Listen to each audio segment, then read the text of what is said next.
ala hadzal nabil karim wa ala alihi wa sahbihi ajmain. Kaum muslimin muslimat yang semoga kita semua senantiasa dirahmati oleh Allah. Bersyukur kita kepada Allah dengan mengucapkan alhamdulillahirabbil alamin. Allah masih mempertemukan kita.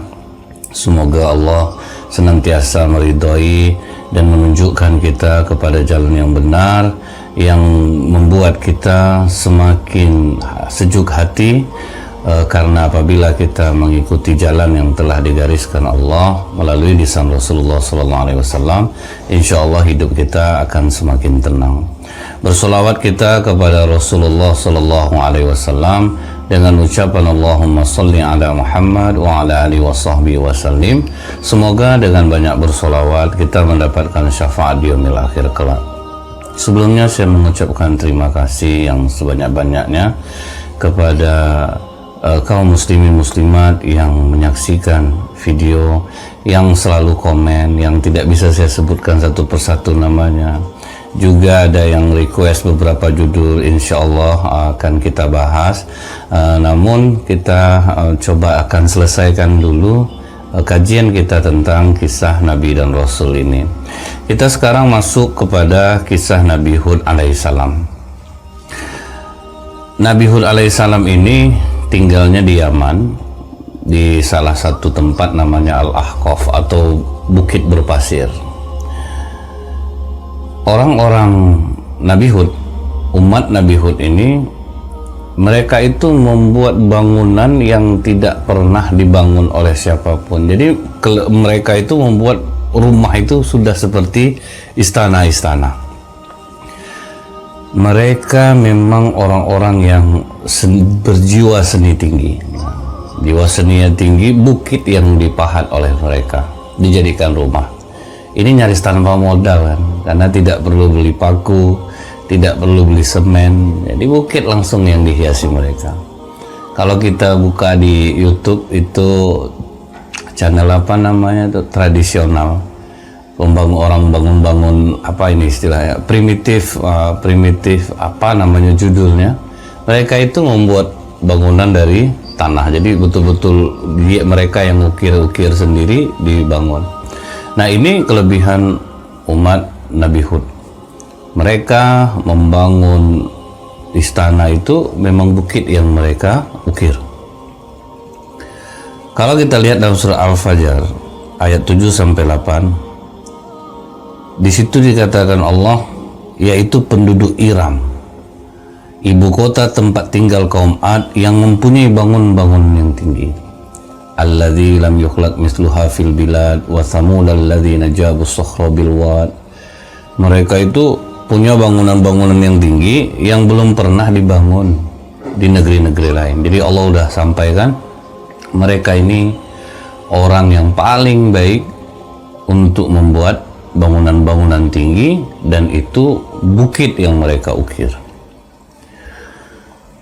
Dan juga karya seni mereka ini membuat mereka semakin menjadi-jadi untuk membangun.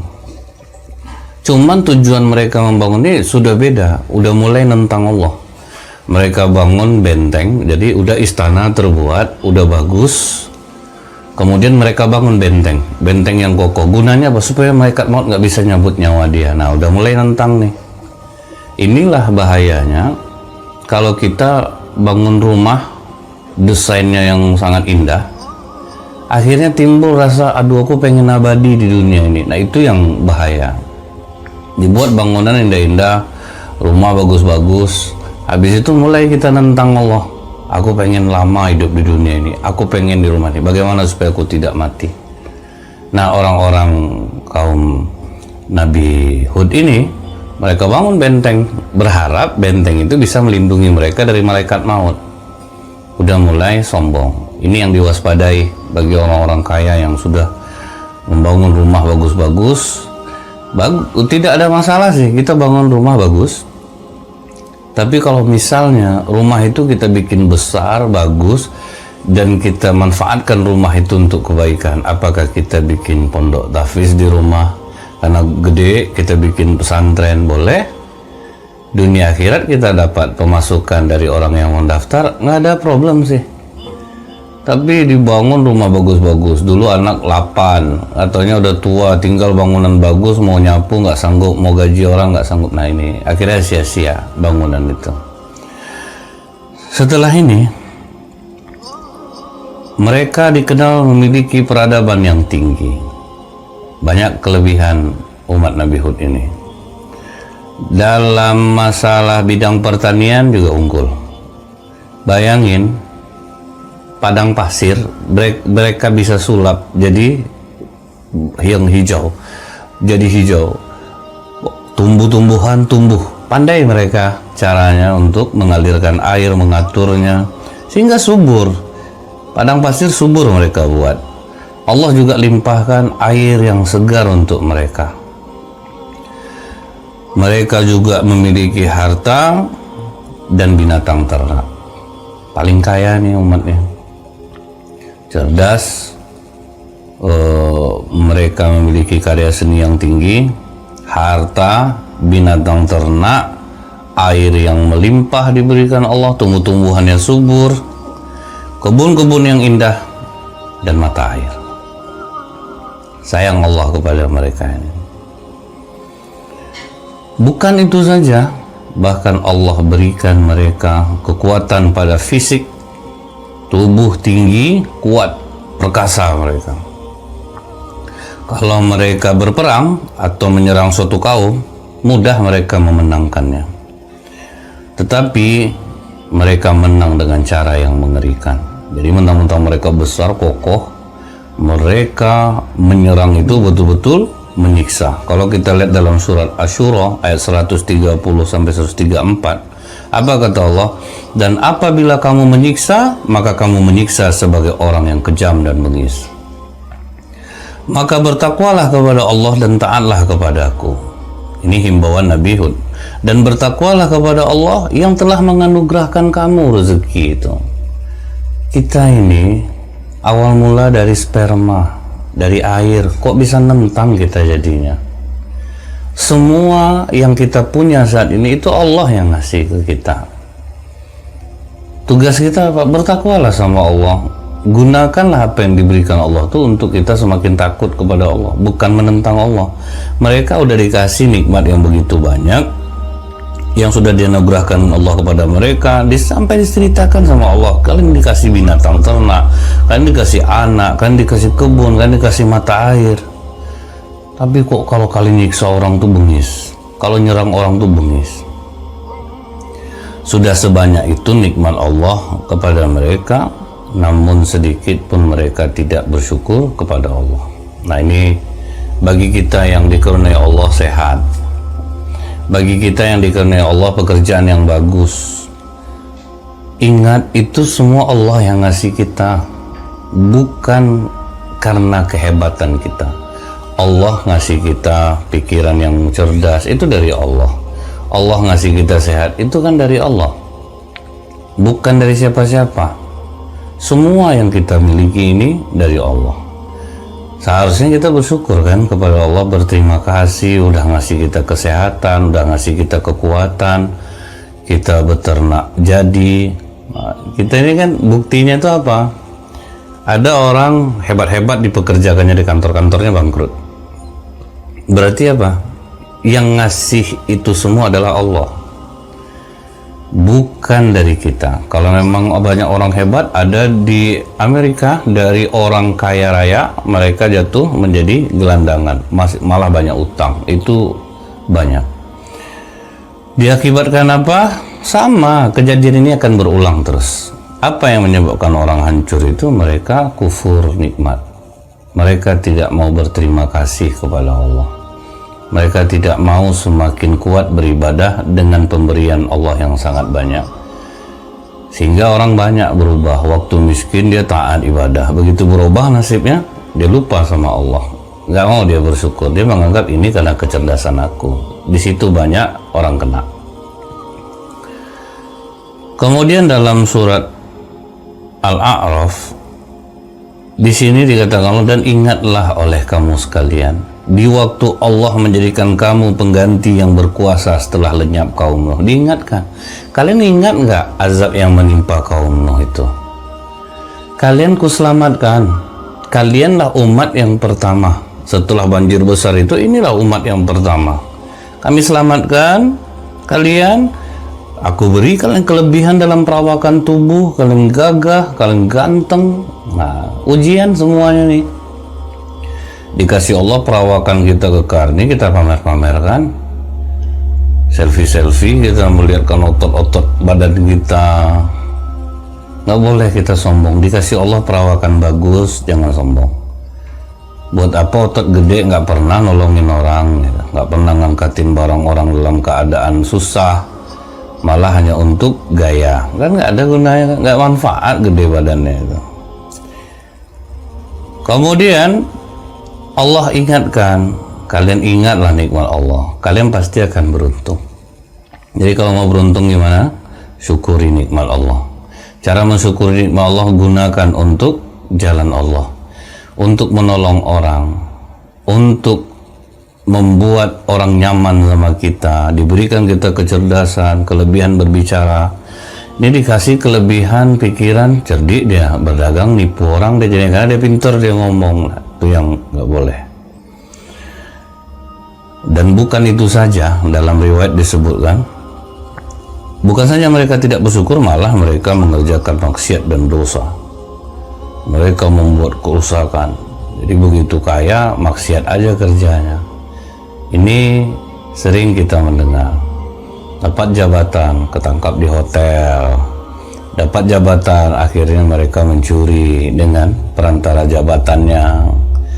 Dulu waktu nggak ada jabatan, hidup aman-aman aja. Begitu punya jabatan, akhirnya mereka menjadi jahat dengan jabatan mereka itu. Bermaksiat mereka kepada Allah. Pergi, katanya tugas, sampai di sana tugasnya sebentar, happy-happynya yang lama, karena ada biaya kenakalan. Kadang uang banyak, ini kan nakal gitu jadinya. Kalau uang banyak justru malah banyak untuk bermanfaat bagi orang. Ini yang kita harap diberikan Allah ke dalam hati kita. Dan bukan itu saja, mereka akhirnya bukan nyembah Allah lagi. Akhirnya mereka menyembah berhala.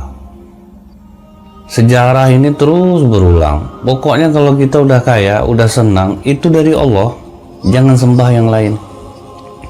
Kadang kita kan sering syirik. Pak, tolonglah saya, Pak. Kalau enggak Bapak tolong saya, Pak. Jadi apa saya ini? Ini udah syirik. Masukin anak sekolah, maksa masuk sekolah yang menurut kita hebat, tapi dengan cara yang jelek. Berapapun saya bayar, Pak, asal anak saya bisa diterima di sini. Udah berbuat syirik, menzalimi orang lagi. Orang yang pantas untuk sekolah di sana akhirnya nggak diterima karena mereka tidak punya uang. Kemudian setelah mereka berbuat syirik, Nabi Hud memanggil kaumnya, wahai kaumku, sembahlah Allah. Sekali-kali tidak ada yang berhak kalian sembah. Mengapa kamu tidak bertakwa kepada Allah? Ini dalam surah Al-A'raf 65. Ini cara dakwah yang luar biasa. Wahai kaumku. Ini berarti apa? Walau udah kayak gini kelakuan kalian, aku tetap sayang kalian. Ini dakwah yang harusnya kita pegang. Kita tetap sayang dengan orang. Jangan gara-gara kemaksiatan yang mereka lakukan hingga kita ngasarin mereka. Sampai kita masuk neraka kalian nih. Kelakuan kalian seperti ini. Ternyata kalau para nabi mencontohkan, tetap sayang. Himbau dulu mereka. Diajak mereka kembali kepada Allah. Karena mereka kaya, senang, istana ada, hidup berkecukupan, malah mereka balik nanya, siapa betul kau di Hud? Itu ungkapan cemooh sebenarnya. Tadi dengar koko ayam ya, di sini memang pagi. Nah. Jadi Nabi Hud ini malah dipertanyakan oleh kaumnya. Kau ini siapa sebetulnya? Itu ungkapan cemooh sebetulnya. Kami ini kaya, kami punya segala, nggak ada peran serta Tuhan kau. Berhala kami inilah yang menolong kami. Sebetulnya aneh ya. Kenapa sih berhala yang disembah gitu? Bodoh sebetulnya ini. Tapi mereka tidak menyadarinya. Apa sih berhala itu bisanya apa sama kita? Bisa nolong apa sama kita? Patung-patung udah kita buat, kita lain nyembah. Kata Nabi Hud, aku ini adalah Rasul yang dipercaya bagimu. Artinya, setiap para Nabi dan Rasul itu, sebenarnya kaumnya itu tahu kebaikan mereka. Kalian tuh udah kenal sama aku. Ibaratnya apa aja yang ku omongin sebetulnya kalian percaya. Cuman dalam hal ini, karena dikatakan Nabi Hud, dia adalah utusan Allah, mengajak mereka bertakwa kepada Allah. Ngajaknya itu kan ngajak kepada baik sebenarnya. Ngajaknya baik, nggak perlu upah, nggak perlu sanjungan. Tapi apa kata kaumnya dalam surah Al-A'raf 66? Kamu itu kalau kami melihat nih agak kurang akal kamu. Ini ciri kalau kita ngajak orang ke kebaikan, kalau mereka sedang di puncak kejahatan itu, kau ini gila nih. Kalau kayak sekarang nih kita nasihatin orang, gak usah cari uang dengan cara seperti itu, baik-baik aja lah jalan.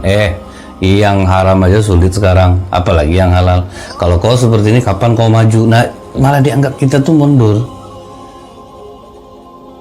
Coba kita nasihatin orang yang berlaku buruk, dia pasti akan mengatakan kalau begini cara kamu nggak akan maju.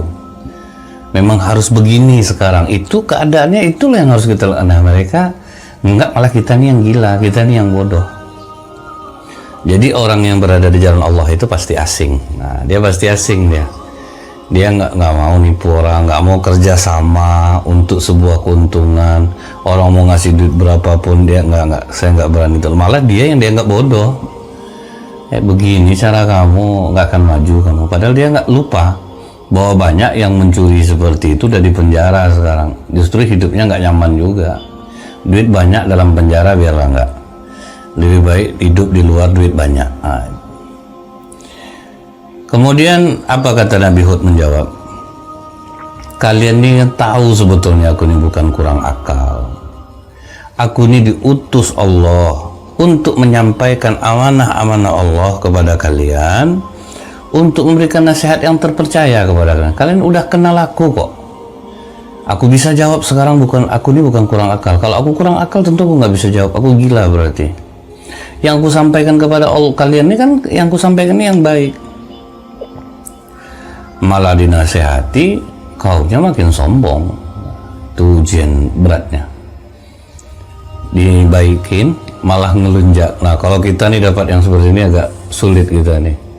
Langsung naik, dah kalian dah lembut-lembut, aku pula kan gini kan. Kalau kita mungkin kurang kesabaran di situ. Tapi Nabi Hud makin baik, dia makin sombong. Itulah ujiannya. Kita jadi orang baik, baikin orang, ditipu tiap sebentar, percaya sama orang dalam masalah perbaikan barang, ditipunya lagi kita. Akhirnya banyak orang mengatakan, payah jadi orang baik nih, nggak bisa seperti ini. Itulah kita ini sulit untuk bersabar. Sabar. Jadi nih di video-video rupanya di rekam video kita tuh ada iklannya yang panjang gitu. Sulit kan untuk sabar? Nggak apa-apa, skip aja. Yang penting kita isi dakwahnya. Jadi kalau ada iklan panjang, udah lewatin aja. Yang penting kita dengar. Kita ingin dengar, aku ingin dengar ceramah, aku nggak mau dengar iklannya. Jadi aku nggak mau lihat iklan, nggak ada masalah. Memang sabar itu sulit, apalagi kalau dalam waktu yang lama gitu. Nah, Nabi Hud makin baik, makin sombong umatnya, makin naik kesombongan mereka. Mereka makin menolak. Sampai kata mereka, kalau kita lihat dalam surat Hud ayat 53, Hud, kamu tidak mendatangkan kepada kami suatu bukti. Kami sekali-kali tidak akan meninggalkan sembahan-sembahan kami karena perkataanmu. Cuman kau gara-gara ngomong itu aja kami harus ninggalin sembahan kami. Sorry Hud.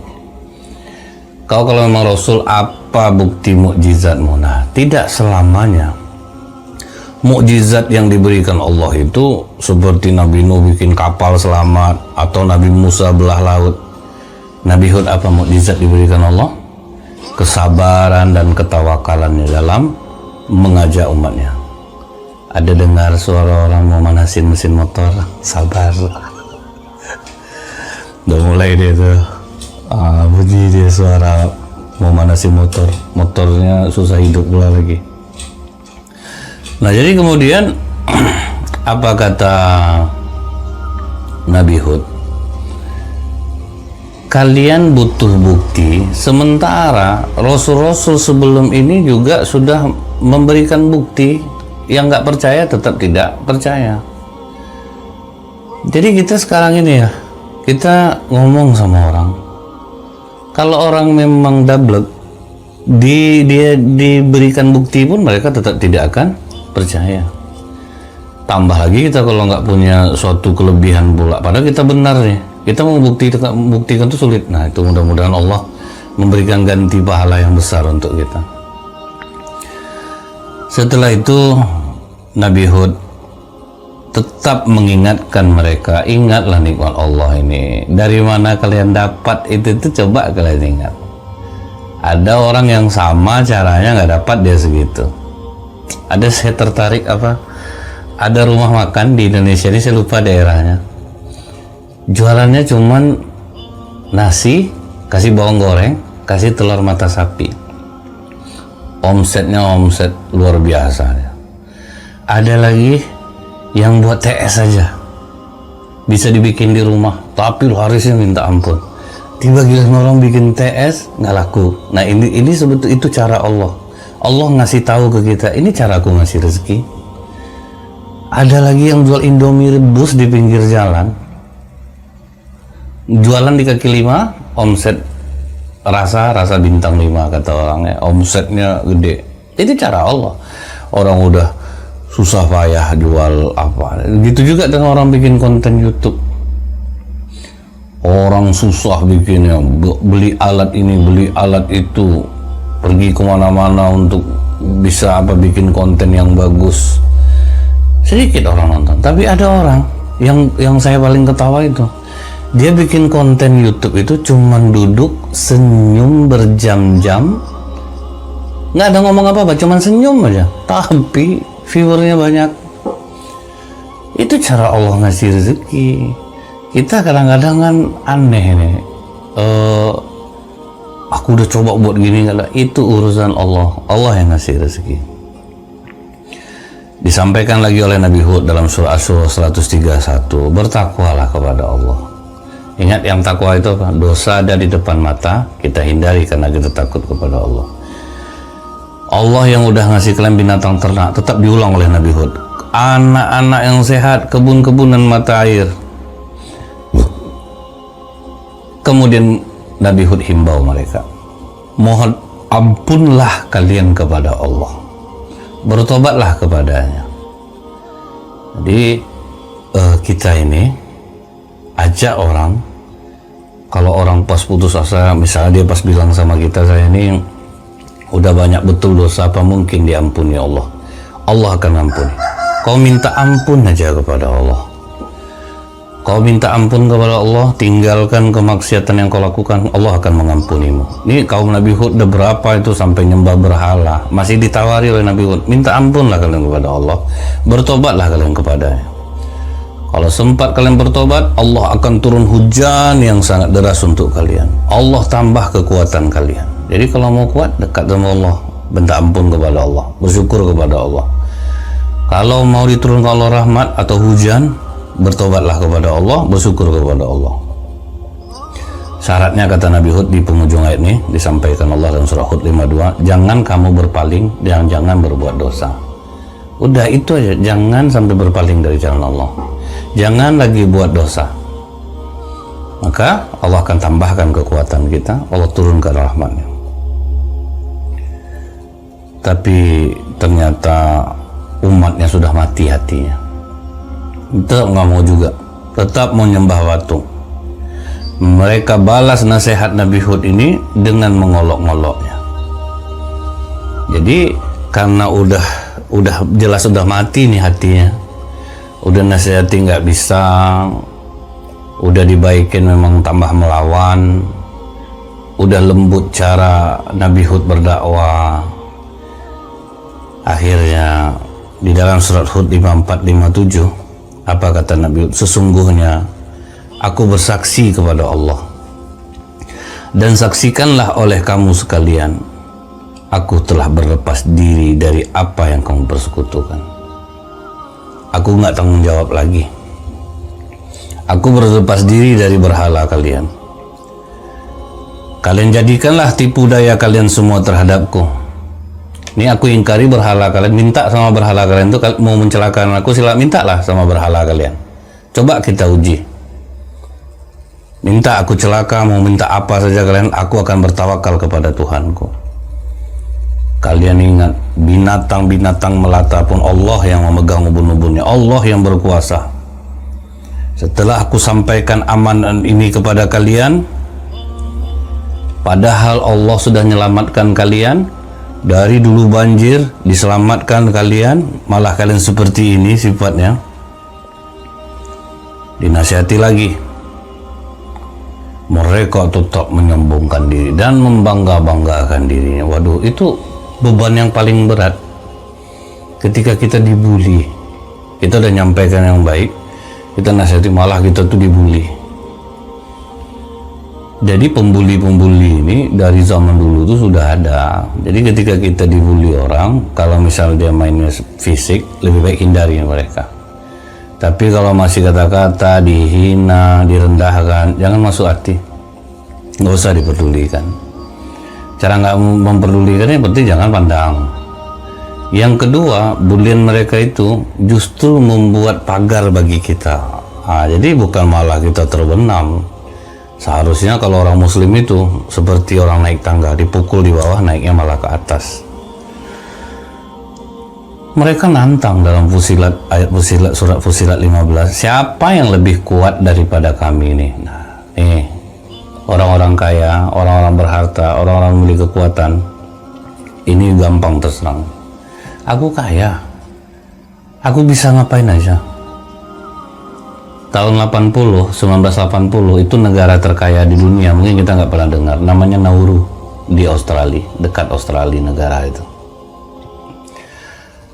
Itu negara terkaya di dunia karena mereka penghasil fosfat. Begitu mereka kaya, mereka akhirnya tambang fosfat itu menjadi-jadi, korupsi menjadi-jadi. Mereka beli mobil sport, nggak mau kerja lagi, liburan ke luar negeri. Coba buka sekarang, gimana keadaan Nauru? Menjadi negara nomor 5 termiskin di dunia. Dari terkaya, karena bersombong, lupa, tidak mau bersyukur. Malah mereka bermaksiat kepada Allah. Sekarang ya jumlah masyarakatnya cuma 10.000. Miskin, susah, tambang nggak ada, bangunan-bangunan kosong. Dulu bangunannya tinggi-tinggi, sekolah gratis, pokoknya sombong mereka waktu itu. Udah dinampakkan Allah kok, masa lalu sama masa sekarang tuh, siapa yang terjadi di masa lalu, sombong itu sekarang kena. Kaum Nabi Lut dulu, mereka gay, sodomi, maka kampungnya itu namanya Sodom. Kena. Pompei, di Australia juga kalau saya tidak salah, di Pompei itu, mereka juga homo, akhirnya mereka disiksa oleh Allah. Masih nampak, semua sudah menjadi batu. Jadi apa yang terjadi di masa lalu, kemaksiatan masa lalu, dibuat maksiat zaman sekarang, tetap sama, kena. Malah mereka menantang Nabi Hud, datangkanlah azab itu. Datangkan azab yang kau ancamkan itu kepada kami. Maka kata Nabi Hud, sudah pasti kamu akan ditimpa azab dengan kemarahan Allah. Kalian menyembah-nyembah berhala, kalian menyembah apa yang disembah oleh nenek moyang kalian, tunggulah azab Allah. Mulai apa azab yang diberikan Allah? Hawa panas. Hawa panas ini berlangsung selama 3 tahun. 3 tahun Allah tidak menurunkan hujan. Padahal itu kan udah cukup tuh membuat tobatlah. Jadi hujan itu bisa rahmat, bisa ujian, bisa cobaan. Virus yang menimpa kita sekarang ini bisa ujian, bisa rahmat, bisa azab. Azab bagi orang-orang kafir, ujian bagi orang-orang yang beriman. Jadi orang yang kena virus itu tidak memandang dia mau baik, mau jahat, mau taat kepada Allah, enggak. Teman, bagi orang yang baik, yang rajin ibadah, itu ujian baginya. Mulai yang hawa panas ini, sumur-sumur kering, tumbuhan mereka udah mulai kena, ternak mereka udah banyak yang mati, tapi mereka tetap tidak beriman kepada Allah, tidak juga mau sadar. Itulah kalau hati yang udah dikunci oleh Allah. Jadi ketika kita ada nasihatin orang, memang nggak terbuka jalan sama dia, kita nggak usah kecil hati. Memang ada orang yang khatamallahu ala qulubihim, Allah telah mencap hati mereka, itu memang nggak bisa. Tidak juga mereka beriman, tidak juga bertobat, tetap juga menyembah berhala. Malah Nabi Hud yang di sana, gara-gara kau nih, berhala kami marah. Nah sekarang kalian buat tipu daya, suruh berhala kalian tuh. Lalu udah nggak terbukti, tetap juga mereka ngeyel. Maka Allah perlihatkan kepada mereka awan yang sangat hitam. Mereka semua senang. Kalau dalam kitab Qisasul Anbiya Ibnu Katsir, mereka itu dikasih Allah pilihan, awan berwarna hitam, awan berwarna putih, kemudian ada yang berwarna merah satu lagi. Mereka akhirnya berdoa minta yang warna hitam, padahal hitam ini berisi azab. Apa azab bagi mereka? Begitu mereka udah senang melihat awan yang begitu tebal hitam. Makanya kalau kita nih lihat awan hitam, belum tentu itu rahmat dari Allah, bisa disiksa. Maka kita minta perlindungan kepada Allah, minta perlindungan agar hujan yang turun ini mengandung rahmat bagi kita, bukan mengandung azab. Tapi bukan hujan yang duluan turun, angin kencang, puting beliung selama 7 hari 8 malam, dikasih angin kencang sampai mereka semuanya mati tanpa sisa, kecuali orang-orang yang beriman. Nah itulah Allah kadang kalau untuk orang-orang yang udah mati hatinya, Allah perlihatkan kekuasaannya. Semua yang mati, tapi angin itu bagi orang yang pengikut Nabi Hud tidak menjadi siksa. Mereka nyantai aja, mereka tidak ada terkena satupun. Yang beriman kepada Nabi Hud tidak ada yang kena, tapi umat Nabi Hud yang lain selesai semuanya. Semua dimatikan oleh Allah. Apa kata Allah dalam surah Al-A'raf 72? Maka kami selamatkan Hud berserta orang-orang yang bersamanya dengan rahmat yang besar dari kami, dan kami tumpas orang-orang yang mendustakan ayat-ayat kami, karena mereka bukanlah orang-orang yang beriman. Jadi mudah-mudahan kajian Nabi Hud ini